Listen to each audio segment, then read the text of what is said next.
আজকে আমি বানাবো চিকেন তন্দুরি।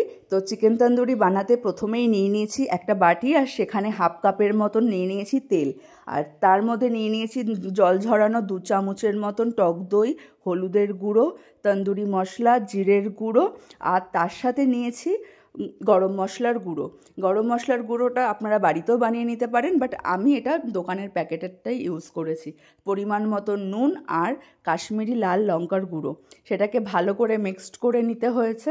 ভালো করে মিক্সড করে এটা একটা মশলা। তন্দুরি বানানোর জন্য মেনলি 3 স্টেপে করলেই তন্দুরি কিন্তু একদম রেডি। একটা মশলা করে নিতে হবে, আর যেটা এখন আমার বর ভালো করে করছে, আর আজকের রেসিপিটা ওই করেছে। আর সেকেন্ড যেটা করতে হবে সেটা হচ্ছে ভালো করে পিসটাকে স্লাইস করে কেটে নিতে হবে। বাট ভালো করে কেটে নিলে মশলাগুলো সেটার মধ্যে ভালো করে ঢুকবে। তো আমার একটু হাতে প্রবলেম ছিল বলে আমি মশলাটা মাখাইনি, তাই আমার বরই মাখিয়েছিল। আর এখানে আমি একটা মুরগিটার মধ্যে ভালো করে কেটে নিচ্ছি যাতে মশলাগুলো ভালো করে ঢুকে। আর এটার মধ্যে একটু স্পাইসি মশলা লেগে গেছে বলে আমার হাতে জ্বালা পোড়া করবে, তাই বাকিটা আমার বরই করে নিচ্ছে। তো এটাকে ভালো করে কেটে তার মধ্যে এবার নুন আর লেবু দিয়ে ভালো করে চিকেনের পিসগুলোকে ম্যারিনেট করে রেখে দিতে হবে কিছুক্ষণ। ভালো করে ম্যারিনেট করে রেখে দিলে এবার নুন আর লেবুটা পুরো চিকেনের ভেতরে ঢুকে যাবে, তো তখন তার টেস্টটা আরও বেশি ভালো লাগবে।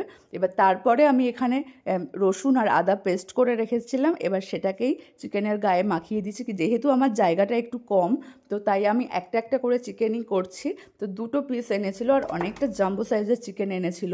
আমি ওকে বলেছিলাম যে একটু ছোটো ছোটো পিস আনতে, তাহলে সুবিধা হবে।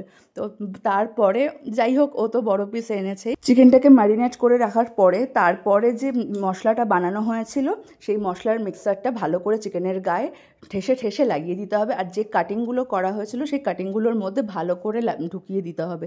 ঢুকিয়ে 5 থেকে 6 ঘন্টার মতন এটাকে রেখে দিতে হবে ফ্রিজে। তো এটা যখন ফ্রিজে রেখে দেবে তখন এই মশলাগুলো পিওরলি চিকেনের মধ্যে ভালোভাবে ঢুকে যাবে। তো 4 থেকে 7 ঘন্টা পরে এসে আমি এটা মাইক্রোওভেনে দিয়ে দিয়েছি 15 মিনিটের জন্য। এক সাইড 15 মিনিট করে বাটার দেওয়ার পর আবার আর এক সাইড 15 মিনিট করে বাটার দেবো। ব্যাস, তাহলেই কিন্তু আমার চিকেন তন্দুরি রেডি হয়ে যাবে। চিকেন তন্দুরি আমি কোনোদিনও বাড়িতে করিনি, এই ফার্স্ট টাইম করছি। তো প্রথমে ওই জন্য বলেছিলাম ছোটো পিস আনতে, যাই হোক বড় পিস যখন এনেছে আমার এটা চিকেন তন্দুরিটা করাও হয়ে গেছে। আর এটা একটু সাদামাটা লাগছে দেখতে। তারপরে আমি এখানে চাটনিটা বানানোর জন্য নিয়ে নিয়েছি ওই যে মিক্সার গ্রাইন্ডারের মধ্যে রসুন আর আদা পেস্ট করা ছিল, তার মধ্যে আমি এখানে ধনেপাতা দিয়ে দিয়েছি, লঙ্কা, লেবু, নুন, ভালো করে মিক্সিতে একবার ঘুরিয়ে নেব। ওটা ঘুরিয়ে নেওয়ার পরে যে দইটা টক দই ছিল সেই টক দইটা এখানে 2 চামচের মতন দিয়ে দিয়েছি।